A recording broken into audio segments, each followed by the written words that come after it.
Welcome back to the Electrician Growth Podcast. This is the place where we bring on successful electrical entrepreneurs. We talk to them about their stories, their lessons, and how they got to where they are here today. If you would like to apply to be a guest on the Electrician Growth Show, you can reach out to me. All the information is going to be on our website at theelectriciangrowthshow.com. So go over there, fill out the application, and you might be on the podcast next.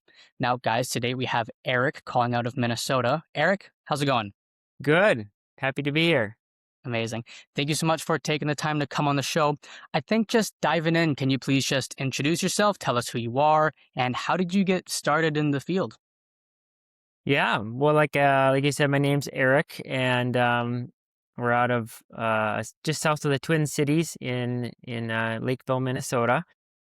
We run an electrical company called Top Line Electric, and yeah, we've been running that for 13 years now. And how I got into the trade, I job shadowed a lot of different industries. I just wanted something that was kind of hands-on and very people focused, and I seemed like electrical was a good one. My dad kind of suggested it, and if you look at the average project, there's a lot of electrical work in a remodel or a new building or something. The amount of time the electrician is on site is quite a bit, and I thought, oh, that just looks like a good trade.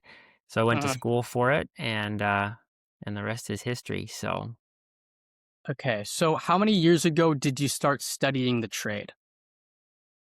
um, I suppose that would have been like 18 years ago. So like 2008, I think I Okay, was in the electrical program. okay, Or 2007, 2008. I think I was graduating like into 2008 or 2009, something like that. okay. Um, So you yeah. started studying in 2008, and then along the way, you decided you wanted to open your own business.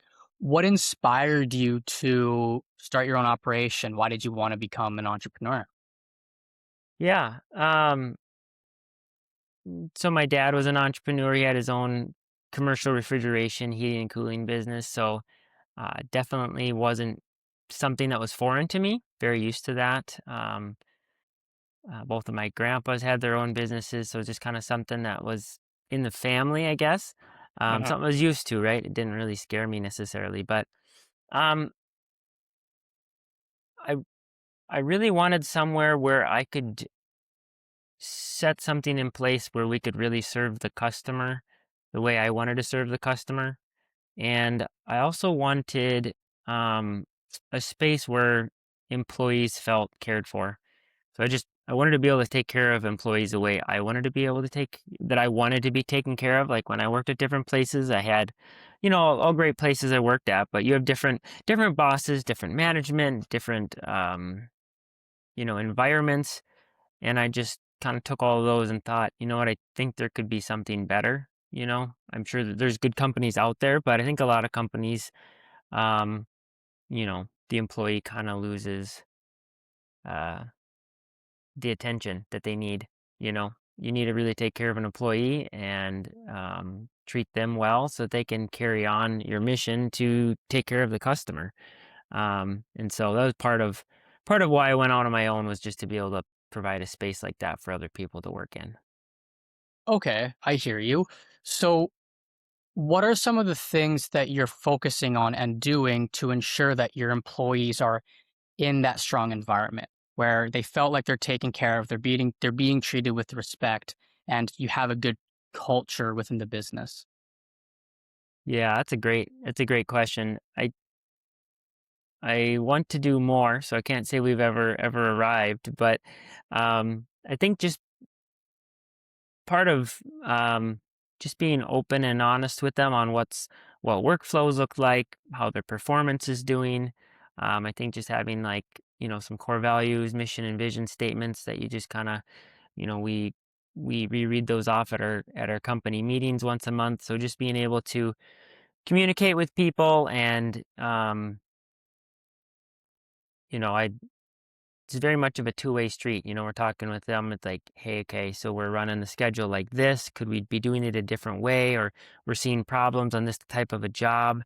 Is there something we need to be doing different? Do we need a different tool? Do we have is this a 3-man job, not a 2-man job? Or, you know, this part of the job's taken slow. Why is that? Oh, okay, maybe we need to be recording this paperwork differently or something. So, um, just making sure we're communicating with them all the time and understanding what their difficulties are, right? It's easy for me to say, go here and do that job.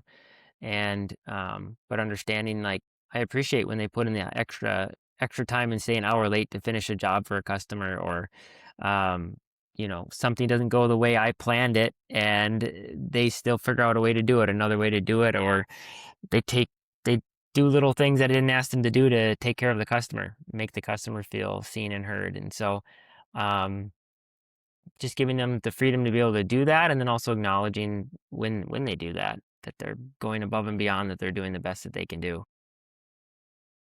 Okay. How many employees do you have right now? We have 5 electricians and, 2 office staff, so 2 schedulers.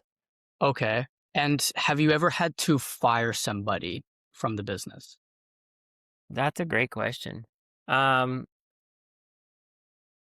I guess yes and no. We did have to let go of an office staff, someone that we had just hired, and they were still under um, their 90-day, test period or whatever. So it was just something after a month. It was like, yeah, I just don't think this is the best fit for the two of us. And so we just kind of parted ways on that. But otherwise, electrician wise, we haven't really haven't ever let anybody go. So Well, yeah, I mean that's pretty impressive considering because I think you mentioned you've been open for roughly around 13 years and only having to let go of one team member, that's pretty impressive, I would say. yeah. I mean, we're slow to hire, so we really try to make sure we get the hiring process down right, hire the right people.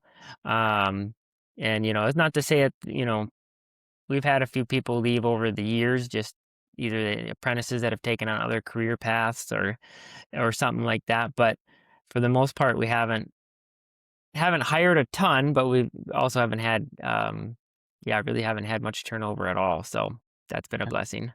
A lot of people in the business space, they say that you never want to grow too fast. You don't want to bite off too much that you can chew. Is that something that you have ran into at some point in the business when you tried to grow too fast and you had to scale back? Or is that something that maybe you learned from in your family and you've been growing slowly, as time has progressed? Yeah, I think I am probably slower to grow than I probably could be or should be at times. Um, it's just more of kind of taking it as it's come to me. Um, so I've learned, I'm getting much better at, I have coaching now and stuff, and understanding, like, okay, so if you want to hire another person, how many leads do you need, that kind of thing, the whole marketing thing behind it. And I think before, I really just grew real naturally, real just word of mouth, real slow. Um, and so then just kind of, the right people came along in my life to hire at the right times, and I didn't have to really look that hard. I think we're getting to a point, I think business in general has changed. It's a lot harder. People are, you know, asking AI for electrician in their city, right? So it's different. You have to fight for the work a little bit more now than I feel like you did 10 years ago. And so to grow, I think has to be a little bit more calculated now. You have to figure out, where are these leads going to come from? What are they going to cost me? And, where am I going to find a good electrician that can do this? So I don't think we've grown too fast, but I don't think I've been very calculated with my growing in the past. I feel like that's changed now, but kind of a learning process for me. And when did you come to that realization when it's like, okay, I need to be more calculated with the growth of the business if I actually want to scale it in this direction? When did that come up for you? Hmm. Yeah, I don't know if it was a one-time thing or anything, but I definitely say, like, a couple years ago, we had a couple slow winters, and every winter it'd be like, well, I have one more guy than I did the year before, and I just hired him in the fall, so maybe it's just kind of bad timing, or it's the economy, or this or that. And then, that's kind of start to where you start to realize, like, okay, maybe my website's not even ranking the way it should be. Like, is my Google profile set up actually, am I posting to it? Like there's just all this stuff of where like, is it because I'm growing and I have those growing pains of like I hired someone, so now I need more work? Or is it I'm falling behind actually in other areas of the business that I don't have an expertise in?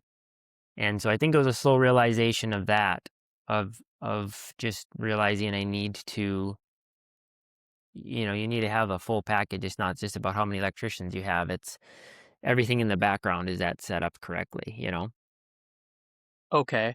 And once you understood this, that you want to become more calculated and, growing the business, what are some things that you've implemented that has helped you be more calculated or has maybe driven more traffic to the website and has gotten you more leads and jobs?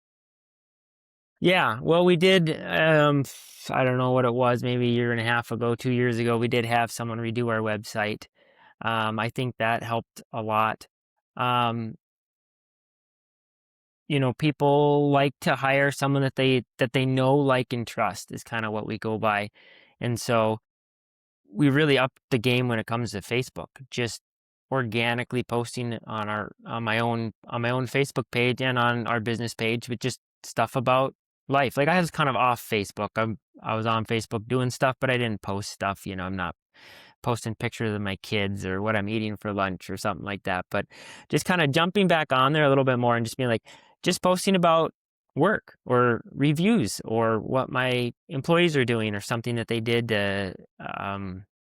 something that they did special for a customer or something like that. Just posting that stuff, and people that are your friends or your customers and they're on Facebook, they just see that, and they just, so when something comes to mind, um like, oh, we just had this incident and we need an electrician. Oh, I've been seeing Eric's posts. I know he does electrical. Like we're kind of like they're hiring someone that they know, at least they know through Facebook. If they don't know you personally, they at least know you through Facebook. And, hopefully they like what I'm posting. If it was something they didn't like, they probably aren't friends with me anymore. And so therefore it kind of builds a trust ahead of time. So A, we're first in mind, but B, it's somebody that they're already familiar with, and that hopefully there's that trust there a little bit, that when we come out and we talk to them about what's going on in their house, they have a little bit of trust built up ahead of time. So that'd be one of the things that we've been doing. Was there anything that you tried to implement but maybe didn't get the results that you were hoping for? Um, I would say like on a marketing side of things, we've tried some Facebook ads, haven't been totally great with that. I think partially it was just maybe how we made the videos. Um, I wouldn't be opposed to trying that again in the future, but um, that probably wasn't our most successful.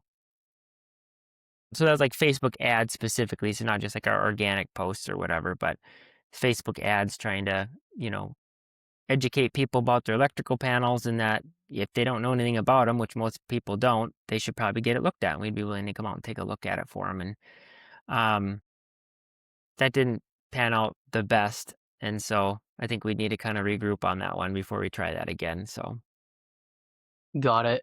And over the past 13 years, what would you say has been one of the biggest learning curves for you personally in business? hmm, I would say for me, the biggest thing that I'm still working on is how to have procedures in place for everything really, but for how people to do things. And which, if they were all in place correctly, I think it would eliminate a lot of issues I have, and it would eliminate the difficulties of handing things off. So I don't I don't have a hard time having somebody else do something. Like I would love to delegate something, but oftentimes what stops people and what stops me is I don't have a way to delegate it in a way that I know it'll be done the way it needs to be done. Hey, it's too hard for me to explain to you how to edit timesheets, so I'm just going to do it. There's too many variables. I don't know how for you to do it, right? So I had that excuse for a lot of things, for invoicing, for scheduling, you know. there's a lot of processes that are just like I didn't know how to hand off because I felt like they were too complicated, and it's easier to do them than to try to figure out a way to hand them off. So I'm still working on some of that, but I think that was my biggest, you know, growing curve, I guess. Especially when we hired a CSR or a scheduler, someone that answers the phone and puts people on the schedule. That was a hard one for me to understand how to get to. Being as an electrician, you answer the phone, you understand what they're talking about, you know the kind of questions to ask, that kind of thing. It's like, how do I hand this off to somebody that doesn't know anything about electrical? And so that was a growing curve for us, but something that definitely needed to happen and happened later than it should have, but um, was good. And now we have two of them actually. So So, what's something that you would say to somebody who's recently started their electrical business and they're facing that same problem? It's not necessarily that it's hard for them to trust the other person. It's just creating that system and creating that process and leading somebody to doing what needs to get done. What is some advice that you would give to that person to help them get on the right path? yeah, that's a good question. I would say just start small. So if there's something like, if it's time cards or something, I would say just shoot a little video on it. Or with AI, it's like so much, this stuff has become so much easier in the last year or two, talk to your chat GPT and tell them, here's how I do my time cards. Can you make an SOP for standard operating procedure for it? You know, that's what I would tell someone. Um, just have a process for how you do things and then just document it. So that means it's easier for you to type it up on a document, go ahead, or voice type it in, whatever. But um, just starting, because otherwise, the bigger and bigger you get, you just have more and more things you need to document. And then it feels like a bigger and bigger mountain to get over. Yeah, absolutely. And that's one thing that we really focus big on our company is having the right systems and the right procedures because you need to be able to efficiently communicate to the people that are working alongside you how to do it our way, especially if you have high standards as a company, is you need a very easy way for that to become repeatable in other people. Right. And one of the things that we've really started to focus on is just simple checklists. It's like step one, do this. Step two, do this. And to build the checklist, it's whenever I have a task that I need to do, whether if it's invoicing or scheduling or something of that sort, is I build out a checklist and I try to do it by just following the checklist, like I don't have any other knowledge in my mind. And if it doesn't work, I rewrite the checklist. It's like, okay, what's the next step that I need to do? Why didn't this work this time? And then you add in every step that needs to happen for that task to actually get completed. And then once that checklist is bulletproof, essentially, that's your SOP. You can then deploy that. You can get ChatGPT, as you mentioned, to even make like descriptions and overviews of all the things based on the checklist. And then once you're familiar with the checklist, you can make a quick Loom video and attach it. So then they can read it. They have the checklist that tells them exactly what they need to do, and they have the video to make it as easy as possible. Of course, sometimes it can be limited. I know, like for me, my business is all digital, so it's all on a computer screen. As an electrician, it might be a little bit more tricky to do a video SOP on what to do when you're going to a customer's house to service them or say hello, for example. But it's a big thing that we really focus on our company. So this has been a really good conversation. I'll wrap it up with one last question here, though. I guess if you could go back to day one when you first started your business, like brand new to the game, what's one piece of advice that you'd give your younger self based on everything you've gone through so far? Hmm. Yeah, it's hard to narrow it down to one. So sorry if two or three slips in here, but I would say the biggest thing that we're working on now is serving the customer is competing on service and not on price.